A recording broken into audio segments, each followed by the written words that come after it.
Hello বন্ধুরা, welcome back to my another video. আজকের এমন একটা ফুটবলার নিয়ে গল্প করব যে প্লেয়ারটা খুব কম ট্রফি জিতেছে কিন্তু তাকে ফুটবল কিং বলা হয়। শৈশবে আর্সেনাল থেকে বাদ পড়ার পর তার শুরু হয় জীবন কাহিনী। ইংল্যান্ডের জাতীয় দলের সর্বোচ্চকালের গোলদাতা হয়ে উঠেছেন তিনি। 1993 সালে লন্ডনের টেটন স্টোনে জন্ম হয় তার। আর্সেনাল 8 বছর বয়সে তাকে ছেড়ে দেয়। কোচদের মনে হয়েছিল তার শারীরিক ক্ষমতার অভাব রয়েছে। তিনি 2004 সালে টটেনহাম হটস্পার একাডেমিতে যোগ দেন। তিনি 2014 সালে ম্যানেজার মাউরিসিওর অধীনে টটেনহামে প্রথম দলে সুযোগ পান। কেইন একাধিক প্রিমিয়ার লিগ গোল্ডেন বুট পুরস্কার জিতেছেন এবং 213টি গোল করে একজন কিংবদন্তি প্লেয়ার হিসেবে নিজেকে সুদৃঢ় প্রদান করেছেন। কেইন 2015 সালে ইংল্যান্ডের সিনিয়র দলে অভিষেক করেন এবং মাঠে নামার মাত্র 79 সেকেন্ডের মধ্যেই গোল করেন।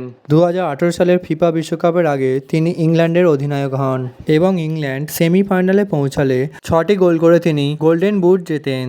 অবশেষে তিনি ইংল্যান্ডের ওয়েন রুনিকে ছাড়িয়ে সর্বোচ্চকালের সর্বোচ্চ গোলদাতা হলেন তিনি।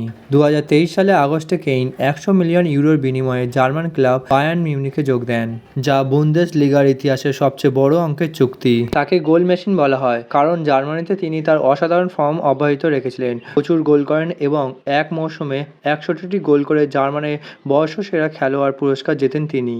2022 সালে প্ল্যানটি মিস করায় আবারও ওয়ার্ল্ড কাপ থেকে বার হয়ে গেলেন ইংল্যান্ড, কিন্তু 2022 থেকে 2026 ইংল্যান্ডের টিমটা আরও ভালো ছিল।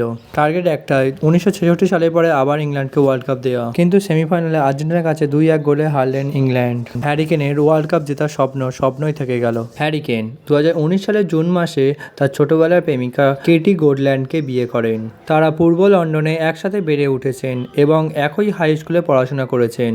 এই দম্পতির 4 সন্তান। বর্তমানে হ্যারি কেন বায়ার্ন মিউনিখে যোগদানের পর তারা তাদের সন্তানদেরকে নিয়ে জার্মানিতে বসবাস করেন। এটাই ছিল আজকের ইংল্যান্ড প্লেয়ার হ্যারি কেনের গল্প। তোমার কেমন লাগলো কমেন্টে জানাও। ভিডিওটা ভালো লাগলে লাইক করে সাবস্ক্রাইব করে দেবেন।